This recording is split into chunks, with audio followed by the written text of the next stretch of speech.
Good morning students, Shri भगवान दास तोदी college की online classes में आपका स्वागत है। आज हम बात करेंगे फैसियोला हिपेटिका, जिसे लीवर फ्लूक के नाम से भी जाना जाता है। इसकी जो मॉर्फोलॉजी की हम बात करेंगे, जैसा हमारा जो बीएससी पार्ट फर्स्ट का डाइवर्सिटी ऑफ एनिमल जो पेपर चल रहा है अपना, उसमें आपनों को मालूम है कि इस पेपर के अंदर हमें डिफरेंट ग्रुप्स के जो एनिमल दे रखे हैं, उनको रिप्रेजेंटेटिव जो एनिमल्स हैं उनकी अपन क्या कर रहे हैं, कंप्लीट स्टडी कर रहे हैं। तो अपनों ने ऐसे इस सिलेंट्रेटा के और पॉरीफेरा और प्रोटोजोआ के कई मेंबर्स की अपनों डिटेल स्टडी की है। उसी कंटेक्स्ट में आज अपन मेंबर ले रहे हैं प्लेटीहेल्मिन्थीस संघ का।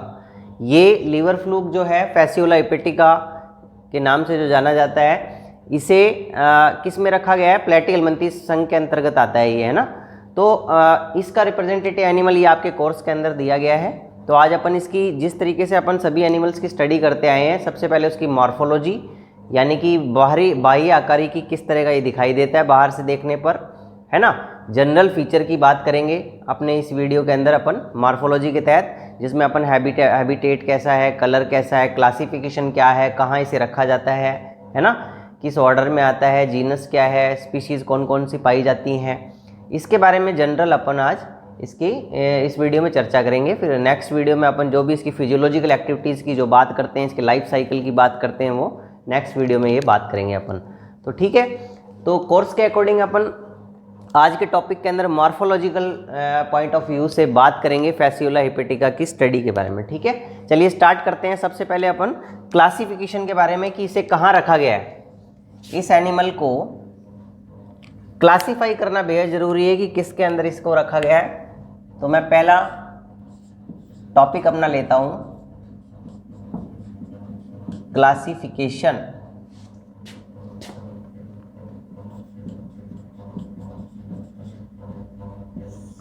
ठीक है, अब क्लासिफिकेशन अपन स्टडी करते हैं। तो कैसे स्टडी करते हैं अपन, देखते हैं इसकी।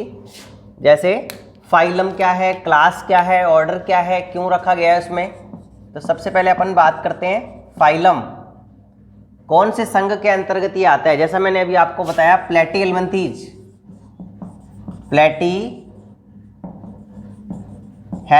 संघ के अंदर इसको रखा गया है। प्लेटीहेल्मिन्थीस का मतलब क्या है, इस संघ की क्या विशेषता है, हम जानते हैं। प्लेटी मीन्स फ्लैट, फ्लैट वर्म्स के नाम से जाना जाता है। पूरे जंतु जगत के अंदर, पूरे एनिमल किंगडम के अंदर इन एनिमल्स को फ्लैट वर्म के नाम से जाना जाता है। प्लेटीहेल्मिन्थीस के मेंबर्स को क्यों जाना जाता है, क्योंकि इनकी बॉडी जो होती है फ्लैट होती है, चपटे होते हैं ये, इसलिए इनको हिंदी में चपटे कृमि कहते हैं। तो चपटी किस प्रकार से होती है, देखिए चपटा, ये जंतु जो है इनकी विशेषता ये है कि किस तरह से चपटे होते हैं, डॉर्सल एंड वेंट्रल सरफेस पर, यानी पृष्ठ और अधर दिशा पर। जैसा पत्ता होता है, पत्ते को आप सभी ने देखा होगा, तो पत्ते की जो किस तरीके से पत्ता चपटा होता है, अपनी पृष्ठ दिशा से और अपनी अधर दिशा से। तो डॉर्सल एंड वेंट्रल फ्लैट जो भी जंतु होते हैं वो मुख्य रूप से इसी संघ के अंदर रखे जाते हैं। किसमें, फाइलम प्लेटीहेल्मिन्थीस में। तो हम प्लेटीहेल्मिन्थीस की विशेषता क्या बता रहे हैं, क्यों रखा गया है प्लेटीहेल्मिन्थीस में, बिकॉज क्या है, बॉडी फ्लैट, बॉडी फ्लैट, और दूसरा ये जंतु जो होते हैं एसिलोमेट होते हैं। एसिलोमेट का मतलब होता है इनमें सीलोम एब्सेंट होती है। ये कुछ कारण है जिनकी वजह से इनको रखा जाता है एसिलोमेट। और सीलोम आप जानते हैं, coelom is the cavity between body wall and alimentary canal, आहार नाल और बाह्य देहभित्ति जो हमारी होती है उसके बीच का जो भी खाली भाग होता है उसको हम सीलोम कहते हैं। तो इन जंतुओं में सीलोम एब्सेंट होती है। इसका मतलब ये होगा कि इन दोनों के बीच का जो स्पेस है ये किसी टिश्यू के द्वारा या मीजेनकाइम के द्वारा भरा हुआ रहता है, इसलिए वहाँ पे कैविटी नहीं होती, इसलिए इसको एसिलोमेट मेंबर भी कहा जाता है। तो प्लेटीहेल्मिन्थीस में क्यों रखा गया है, बिकॉज बॉडी फ्लैट होती है। और कैसी फ्लैट होती है, डॉर्सल एंड वेंट्रल सरफेस से फ्लैट होती है। फाइलम के बाद इसकी बात करते हैं क्लास। क्लास कौन सी है प्लेटीहेल्मिन्थीस की, ट्रिमेटोडा, ट्रिमेटोडा। इस क्लास के जो मेंबर होते हैं वो क्या होते हैं, स्पेशली पैरासाइट होते हैं, परजीवी होते हैं। और परजीवी एक्टोपैरासाइट भी हो सकते हैं, एंडोपैरासाइट भी हो सकते हैं। एक्टोपैरासाइट का मतलब है बाह्य परजीवी, शरीर के बाहर पाए जाते हैं, है ना, एक्टोपैरासाइट। और एंडोपैरासाइट का मतलब होता है बॉडी के अंदर, अंदर परजीवी के रूप में अपना जीवन यापन करते हैं। और आप जानते हैं परजीवी किसको कहते हैं, जो अपने फूड के लिए, भोजन के लिए किस पे रहता है, दूसरे पे टोटली डिपेंड रहता है और डाइजेस्टिव फूड को सीधा क्या करते हैं, सक करते हैं। इसलिए इनमें पाचन तंत्र भी, डाइजेस्टिव सिस्टम वेल डेवलप नहीं पाया जाता। तो ये जो आज हम मेंबर पढ़ रहे हैं प्लेटिहेल्मिन्थीज का, इनकी मुख्य सबसे इंपॉर्टेंट विशेषता क्या बताइए। एक तो प्लेटिहेल्मिन्थीज के अंदर ये अधिकतर इस संघ के जंतु कैसे होते हैं, पैरासाइट होते हैं। अधिकतर इस संघ के जंतु पैरासाइट होते हैं, पैरासाइट के रूप में अपना जीवन यापन करते हैं, कुछ मेंबर को छोड़ के। तो ट्रिमेटोडा में क्यों रखा गया है, एक्टो एंड एंडोपैरासाइट, है ना। एक्टो और एंडोपैरासाइट्स के रूप में पाए जाते हैं, अधिकतर जीवन यापन करते हैं, इसलिए ट्रिमेटोडा क्लास के अंदर रखा जाता है इनको। और ऑर्डर इनका क्या है, ऑर्डर है डाइजीनिया। डाइजीनिया का मतलब होता है two suckers are present, body पर चिपकने के लिए, क्योंकि पैरासाइट है, परजीवी के रूप में जीवन यापन करते हैं, तो हमें पता है कि परजीवी के लिए उसमें अनुकूलताओं का होना भी जरूरी है ना। तो इसलिए परपोषी की या होस्ट की सरफेस पर चिपकने के लिए इनकी बॉडी पर सकर्स पाए जाते हैं, चूषक पाए जाते हैं, है ना। चिपकने के लिए भी सहायता करते हैं और उनकी बॉडी से ब्लड को या जो भी चीज, जो भी इनका मटेरियल होता है, फूड होता है, उसको सक करने के लिए, चूसने के लिए ये कार्य करते हैं, सकर्स, है ना। तो डाइजीनिया ऑर्डर के अंदर जो जंतु आते हैं, ये वाला हमारा जो आज का है फैसियोला हिपेटिका, ये क्यों डाइजीनिया में रखा गया है, because two suckers are present, दो चूषक पाए जाते हैं, है ना। तो दो चूषक पाए जाते हैं, लेकिन इसमें चूषक के अलावा जो इसमें टीथ्स नहीं पाए जाते, हॉर्नी टीथ्स, या जैसे उसमें पाए जाते हैं टीनिया सोलियम के, तो इसमें क्या पाए जाते हैं, ओनली चूषक पाए जाते हैं, लेकिन चूषक के साथ हॉर्नी टीथ्स नहीं पाए जाते। चलिए, ऑर्डर के बाद इसका जीनस है। जीनस की बात करें तो हमारा जीनस हमें पता है फैसियोला, नाम से ही पता है, फैसियोला के अंदर रखा गया है इसको। और स्पीशीज कौन सी है, हिपेटिका। हिपेटिका का मतलब है जो लीवर के अंदर पाई जाती है, अधिकतर लीवर या बाइल डक्ट, जो लीवर से निकलने वाली जो पित्त वाहिनी होती है, लीवर के अंदर क्या बनता है, बाइल जूस बनता है, पित्त बनता है, और लीवर से जो वाहिनी निकल रही है उसको अपन हिपेटिक डक्ट या बाइल डक्ट भी कहते हैं। तो उस पित्त वाहिनी के अंदर ये पाए जाते हैं, है ना। तो हम मान सकते हैं लीवर में और पित्त वाहिनी के अंदर अधिकतर ये जंतु पैरासाइट के रूप में अपना जीवन यापन करता है, इसलिए इसको हिपेटिका स्पीशीज जो है अधिकतर लीवर और बाइल डक्ट में पाई जाती है। तो चलिए, हमने बात की क्लासिफिकेशन की, अब अपन सेकंड पॉइंट लेते हैं इसकी स्टडी का, हैबिट एंड हैबिटेट। दूसरा पॉइंट लेते हैं, हैबिट एंड हैबिटेट, ठीक है ना। आवास एवं स्वभाव। आवास एवं स्वभाव का मतलब है कि ये कहाँ रहते हैं, क्या खाते हैं, है ना। तो इसके हैबिट एंड हैबिटेट के अंतर्गत इसकी स्टडी की जाती है, डिस्ट्रीब्यूशन क्या है इनका, कहाँ पाए जाते हैं अधिकतर। जैसा कि अभी आपको बताया, पैरासाइट के रूप में जीवन यापन करते हैं, तो ये जंतु अधिकतर क्या होते हैं, पैरासाइट होते हैं। तो जो पैरासाइट के रूप में जीवन यापन करता है, तो बॉडी के अंदर पाए जाते हैं अधिकतर ये। अभी आपको बताया मैंने, ये प्लेटिहेल्मिन्थीज के ट्रिमेटोडा क्लास के जो जंतु होते हैं, ये एक्टोपैरासाइट और एंडो दोनों रूपों में पाए जाते हैं। लेकिन ये हमारा जो फैसियोला हिपेटिका है, ये किस रूप में पाया जाता है, एंडोपैरासाइट के रूप में पाया जाता है। तो हैबिट हैबिटेट की बात करते हैं इसकी अपन।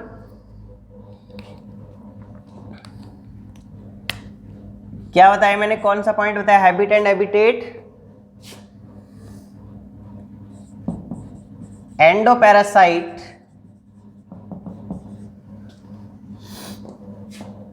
ऑफ शीप, है ना,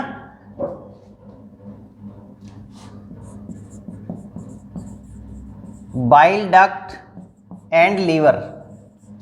यानी कि कहाँ पाया जाता है, आवास क्या है इसका, भेड़ के लीवर और बाइल डक्ट जो होती है उसमें अंतः परजीवी के रूप में ये जंतु पाया जाता है, शरीर के अंदर पाया जाता है, इसलिए एंडोपैरासाइट कहते हैं। परजीवी के रूप में अपना जीवन यापन पूरा करता है। ठीक है, तो हैबिट, हैबिटेट और इसकी हैबिट क्या होती है, पैरासाइट है, ये हमें पता चल रहा है। दूसरी बात, और इसके अंदर हम देख रहे हैं हैबिट, हैबिटेट की बात कर रहे हैं अपन, आवास स्वभाव की। ठीक है, तो ये भेड़ के इसमें पाया जाता है डाइजेनेटिक ऑर्गेनिज्म। डाइजेनेटिक का मतलब होता है कि दो जीवों के अंदर अपना ये क्या करता है, जीवन काल को, लाइफ साइकिल को पूरा करता है ना। तो इसके होस्ट, दो होस्ट के अंदर अपना जीवन काल पूरा करता है, तो हम कह सकते हैं digenetic organism completed life cycle in two host, दो होस्ट के अंदर अपने जीवन काल को पूरा करता है, जिसमें से इसका जो प्राइमरी होस्ट होता है वो तो कौन होता है, शीप। यहां लिख देते हैं हम primary host and secondary host. Primary या प्राथमिक परपोषी जिसमें एडल्ट रहता है, एडल्ट जो लीवर फ्लूक होता है वो किस में रहता है, भेड़ के लीवर में, तो हम कह सकते हैं शीप। शीप इसका क्या है, प्राइमरी होस्ट है, इसके अंदर एडल्ट जंतु पाया जाता है, और अधिकतर लार्वा स्टेज किस में पाई जाती है, सेकेंडरी होस्ट। सेकेंडरी होस्ट कौन है, स्नेल, फ्रेश वाटर, साफ पानी के जो घोंगे होते हैं जो किस में आते हैं, मोलस्का के अंदर आते हैं। यहां लिख देता हूं मैं मोलस्का। मोलस्का संघ के जो सदस्य होते हैं आप जानते हैं, जिनके बॉडी के ऊपर कैल्शियम कार्बोनेट का कवच पाया जाता है। तो ये जो जंतु है फैसियोला हिपेटिका, दो जंतुओं में अपना जीवन काल पूरा करता है। इसका प्राइमरी होस्ट कौन होता है, शीप, उसके लीवर और बाइल डक्ट के अंदर ये पाया जाता है, और बाद में जो इसका सेकेंडरी होस्ट कौन सा होता है, इसका लार्वा होता है, मिरासीडियम लार्वा, भी पढ़ाएंगे आपको आगे की क्लासेस में। तो वो जो लार्वा होता है वो पानी के अंदर इस स्पीशीज यानी स्नेल या घोंगे के बॉडी के अंदर एंटर होकर के अपनी बाकी की लार्वा अवस्थाओं को पूरा करता है, और बाद में वापस इसके अंदर इस तरीके से एडल्ट फैसियोला हिपेटिका के अंदर चेंज हो जाता है। तो हम कह सकते हैं कि डाइजेनेटिक का मतलब क्या है यहाँ पे, कि फैसियोला हिपेटिका या लीवर फ्लूक जो है डाइजेनेटिक एनिमल है, दो जीवों के अंदर अपना जीवन काल पूरा करता है। एक स्नेल होता है घोंगा, और दूसरा क्या होता है, शीप या भेड़। तो ये कॉर्डेट्स की मेंबर है, आपको मालूम है, ये एक एडवांस है, और एक तो वर्टिब्रेट, एक तो कह सकते हैं हम कोर्डेटा का मेंबर है, एक नॉन कोर्डेटा का मेंबर है, एक विकसित है, एक कम विकसित है। ठीक है, और देखिए और क्या क्या होता है इसमें, हम इसको क्या कहते हैं, लीवर फ्लूक के नाम से जानते हैं।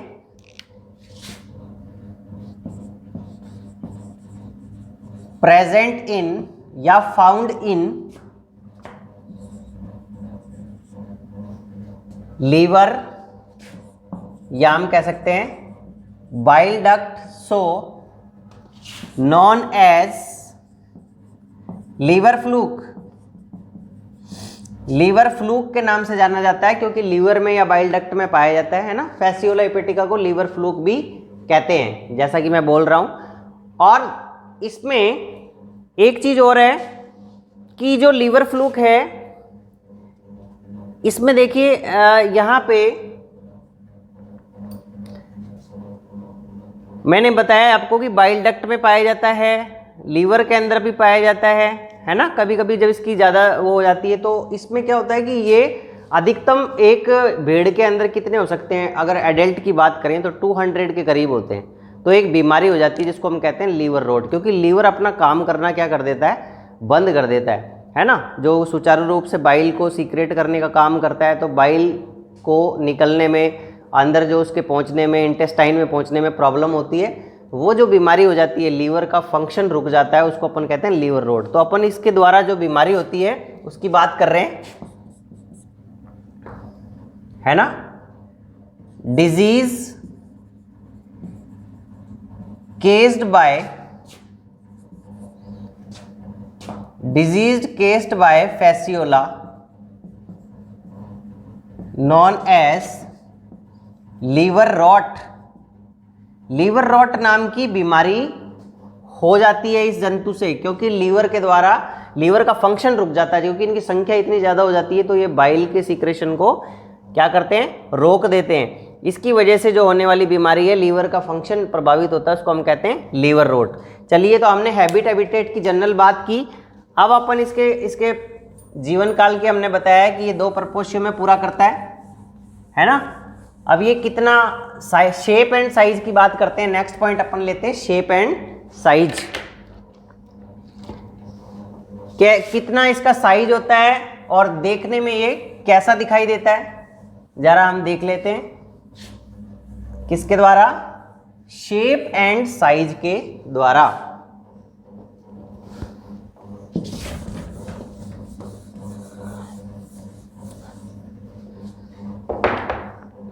नेक्स्ट पॉइंट लेते हैं अपन, शेप एंड साइज।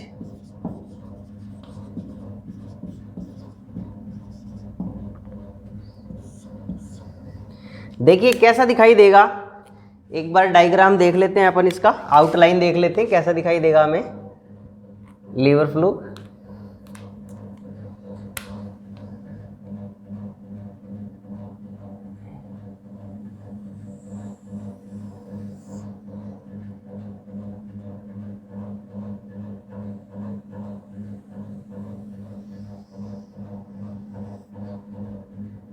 कुछ इस तरह का पत्ते के समान दिखाई देता है हमें ये, और जिसमें पत्ते के समान दिखाई देता है, ठीक है।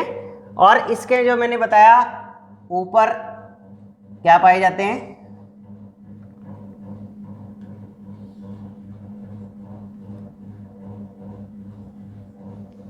चूषक पाए जाते हैं, है ना।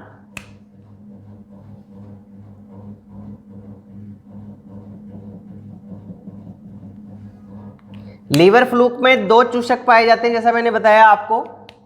एक ऊपर होता है एंटीरियर साइड में, एक नीचे होता है थोड़ा सा। यहां पे ये बड़े साइज का होता है,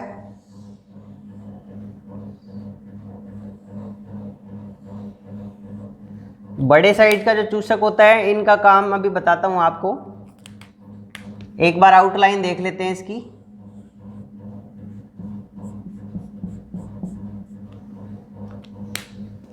ठीक है, तो ये इस तरह का एनिमल हमें दिखाई देता है, पत्ते के आकार का, फ्लैट होता है डॉर्सल एंड वेंट्रल सरफेस पर। और यहाँ ये जो आप देख रहे हो, ये कौन सा शकर है? एंटीरियर शकर, अग्र चूषक। और ये कौन सा थोड़ा पीछे की तरफ होता है, 4 mm पीछे की तरफ होता है, 4 या 5, इसको अपन कहते हैं पोस्टीरियर शकर या पश्च चूषक। और ये जो पश्च चूषक होता है, इसका नाम भी होता है, इसको एक नाम से जाना जाता है, एसिटाबुलम। और ये बड़े आकार का होता है, आप देख पा रहे हैं, ये छोटा है, ये दूसरा कैसा है? बड़े आकार का दिखाई दे रहा है। इसके अलावा हमें इसकी जो बॉडी दिखाई दे रही है, पता है पत्ते के समान दिखाई दे रही है ना। और 2 छिद्र इसकी बॉडी पर दिखाई देते हैं इन चूषक के अलावा। एक यहां पे पाया जाता है ना, इसको जाना जाता है गोनोपोर के नाम से। क्या कहते हैं इसको? गोनोपोर, यानी जनन छिद्र है इसका, है ना। ये जनन छिद्र है, और ये इसके जस्ट ऊपर पाया जाता है एसिटाबुलम का। एक छिद्र पाया जाता है नीचे, बिल्कुल नीचे वाली सरफेस पर, और इसको बोला जाता है एक्सक्रेटरी पोर।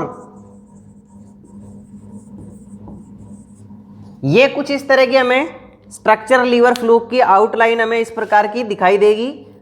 और इसके अलावा इस तरीके से इसके एक मोटी क्यूटिकल पाई जाती है, क्यूटिकल का आवरण पाया जाता है बॉडी पर। एपिडर्मिस एब्सेंट होती है इसमें। क्यूटिकल क्या करती है? देखिए इस प्रकार से एक मोटी क्यूटिकल का आवरण इसकी बॉडी के ऊपर पाया जाता है।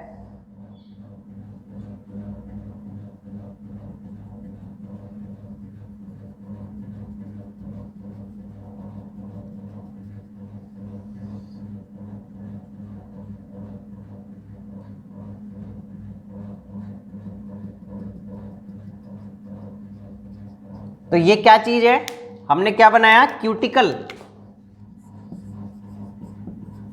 क्यूटिकल, ठीक है। क्यूटिकल कैसी है, मस्कुलर या मोटी, जिसको हम कह सकते हैं मजबूत है ना, ठीक है। तो ये इस प्रकार से लीवर फ्लूक एक पत्ते के समान दिखने वाला ऐसा जंतु है, जिसमें इस तरीके से ऊपर वाला भाग थोड़ा सा, इसको हम कह सकते हैं ओरल कोन कह सकते हैं इस भाग को।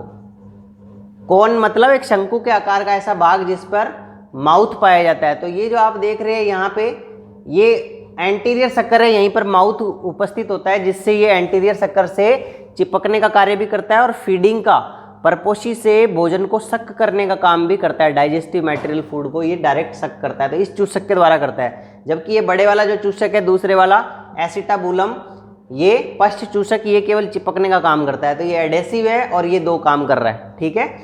तो और इसकी बॉडी पर क्यूटिकल का मोटा आवरण पाया जा रहा है, क्योंकि ये परपोषी है, परजीवी है। तो हमारे जो होस्ट जो होता है, होस्ट के डाइजेस्टिव जूस या पाचक एंजाइम से रक्षा करने के लिए मोटा कवर पाया जाता है। अगर ये स्किन के ऊपर मोटा कवर क्यूटिकल प्रेजेंट नहीं होगी तो इसका खुद का पाचन हो जाएगा।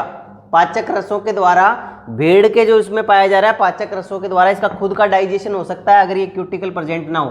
ये एक प्रकार का क्या है, एडेप्टेशन है, क्योंकि इसकी डाइट क्या है, ये कैसा है, पैरासाइट है। पैरासाइट है इसलिए इसके अंदर चूषक भी पाए जाते हैं चिपकने के लिए, और ये मोटी क्यूटिकल पाई जाती है। एक प्रकार का एडेप्टेशन है। तो हमें आउटलाइन इस प्रकार से ये दिखाई दे रहा है। जो लीवर फ्लू का हम बात कर रहे हैं, फ्लू क्यों बोलते हैं, पत्ते की तरह दिखाई दे रहा है इसलिए। और दोनों बातें तीनों मैंने आपको बता दी। इससे होने वाली बीमारी जो होती है लीवर रॉट कहते हैं, फैसियोलिसिस भी कहते हैं इस बीमारी को। अपन इसके शेप एंड साइज की बात कर रहे हैं। देखिए कितना हो सकता है, साइज कितना होता है इसका, साइज इसकी लंबाई की हम बात करें तो ये हो सकता है जैसे 1.8 सेंटीमीटर टू 2.7 सेंटीमीटर, या कुछ किताबों के अंदर 3 सेंटीमीटर तक की भी लंबा इसको बताया गया है। किसी में ढाई बता रखा है, तो अपन स्टैंडर्ड ले लेते हैं। 1.8 सेंटीमीटर से 2.7 सेंटीमीटर तक लंबा ये लीवर फ्लू हो सकता है, ठीक है।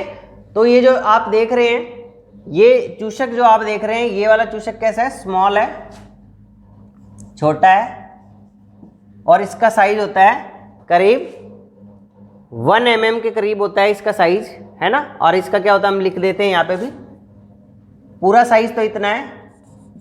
एंटीरियर शक्कर का साइज कितना है, 1 mm। पोस्टीरियर शक्कर का साइज कितना है, 1.6 mm। तो ये अपनों ने इसके कुछ साइज की बात की, है ना। बॉडी की साइज क्या है, इसका शेप कैसा है, इसका लीफ लाइक, आकृति कैसी है, पत्ती के समान इसकी आकृति है, ठीक है।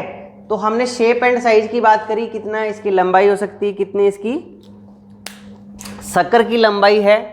और ये वाले शक्कर से ये नीचे वाला जो है ये कितना 4 mm नीचे की तरफ पाया जाता है, इतना मान सकते हैं अपन इसको। ये देखिए यहाँ से लेके ऐसे ये कितना नीचे है, 4, ठीक है। तो चलिए अब अपन इसकी बात करते हैं। इसमें शेप एंड साइज के बाद अपन इसका कलर कैसा होता है, कलर की बात कर लेते हैं।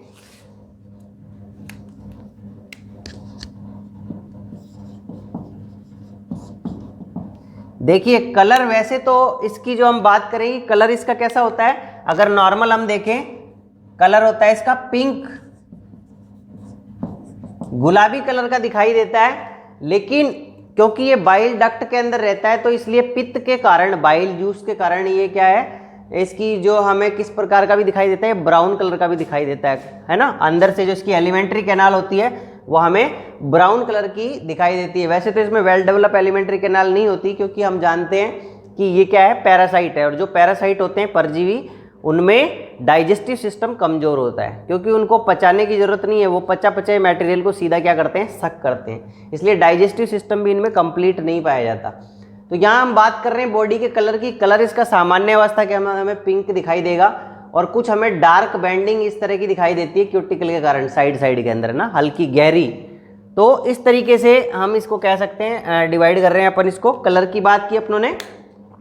इसके बाद अपन इसके पोर्स की बात करते हैं, सॉरी सक्कर्स की बात करते हैं। चूषक, चूषक जैसे पता चल रहा है हमें देखने से, 2 सक्कर्स आर प्रेजेंट, 2 चूषक पाए जाते हैं।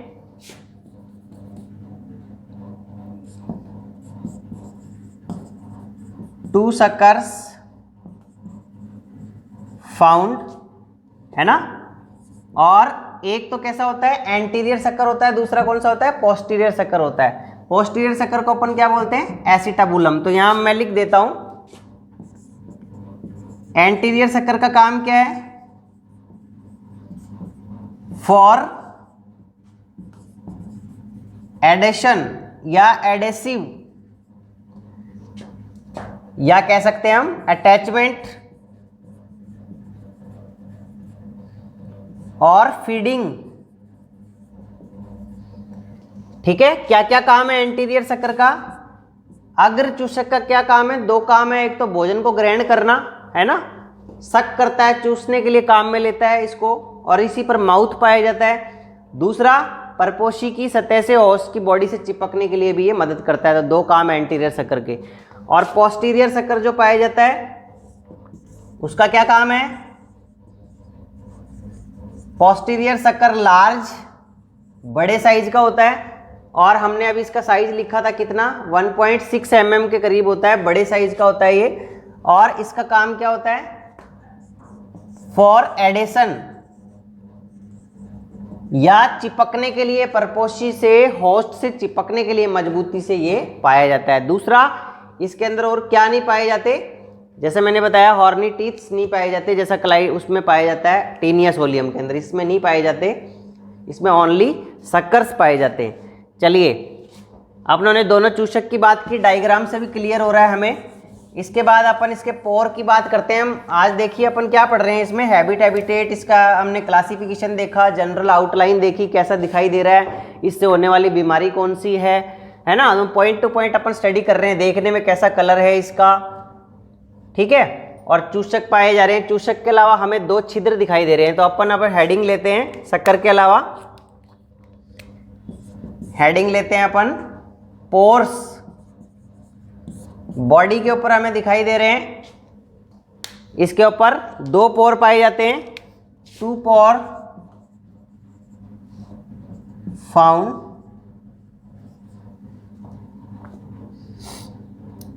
नंबर 1 गोनोपोर और नंबर 2 एक्सक्रेटरी पोर। देखिए गोनोपोर कहां पाया जाता है, एंटीरियर रीजन पर, और एक्सक्रेटरी पोर कहां पाया जाता है, टर्मिनल एंड पर, अंतिम किनारे पर एक्सक्रेटरी पोर पाया जाता है, जो बॉडी से उत्सर्जी पदार्थों को निकालने का काम करता है। हमें पता है उत्सर्जन का कार्य करता है, वेस्ट मटेरियल को निकालने का। और गोनोपोर नाम से ही पता चल रहा है इसका कार्य क्या है, ये जनन छिद्र है ना। तो जनन का कार्य करने का जो कार्य करता है ये क्या कहलाता है, गोनोपोर कहलाता है। तो ये 2 छिद्र इसके ऊपर पाए जाते हैं बॉडी के। इसके अलावा अपन बात करें तो एक मोटी क्यूटिकल पाई जाती है जो हमें दिखाई दे रही है, जो इसकी परपोषी से या होस्ट से उसके पाचक एंजाइमों से क्या करती है, रक्षा करती है। तो इस प्रकार से अपने एक जनरल इंट्रोडक्शन लिया है फैसियोला हेपेटिका की, बाह्य आकारी की हमने बात की है, किसमें कौन से किस वर्ग में रखा जाता है, क्लासीफाई किया है उन्होंने इसको, फिर देखने में कैसा दिखाई दे रहा है, कलर कैसा है, कौन कौन सी स्पीशीज़। हाँ, स्पीशीज़ की बात और अपन कर लेते हैं कि ये मुख्य रूप से कौन कौन सी स्पीशीज़ के अंदर ये पाया जाता है। घोंगे की बात करें तो जैसे 2 परपोषियों में जीवन काल पूरा करता है ना। तो इसमें एक घोंगा होता है, घोंगे की स्पेशल स्पीशीज़ होती है लिम्निया ट्रैंक्युलेटा, उस लिम्निया ट्रैंक्युलेटा घोंगे के अंदर, और एक प्लेनोर्बिस होता है। इन 2 स्पीशीज़ के अंदर क्या होता है, ये जीवन काल को पूरा करता है, ठीक है। तो ये हमने आज के वीडियो में, अभी आगे अपन इसकी स्टडी करेंगे, लाइफ साइकिल की बात करेंगे, तो वहाँ मैं आपको डिटेल में बताऊंगा कि कौन कौन सी स्पीशीज़ हैं जिसके अंदर ये स्नेल की स्पीशीज़ हैं जिनके अंदर ये क्या करता है, होस्ट मिलने पर ही आगे का अपना लाइफ साइकिल पूरा करता है। वरना मेरासीडियम लार्वा जो बनता है अंडे से निकलने के बाद जस्ट, उसकी क्या हो जाती है, मृत्यु हो जाती है। तो अपन नेक्स्ट वीडियो में कंप्लीट बात करेंगे। आज के वीडियो में अपन केवल इसकी बाह्य आकारिकी की बात कर रहे हैं कि किस तरह का हमें दिखाई दे रहा है, पत्ते के समान हमें पता चल रहा है, पत्ते के समान देखने को, और पैरासाइट है मुख्य रूप से शरीर के अंदर पाया जाता है। चलिए, तो नेक्स्ट वीडियो में अपन बात करेंगे इसके नेक्स्ट आगे के। ठीक है, थैंक यू।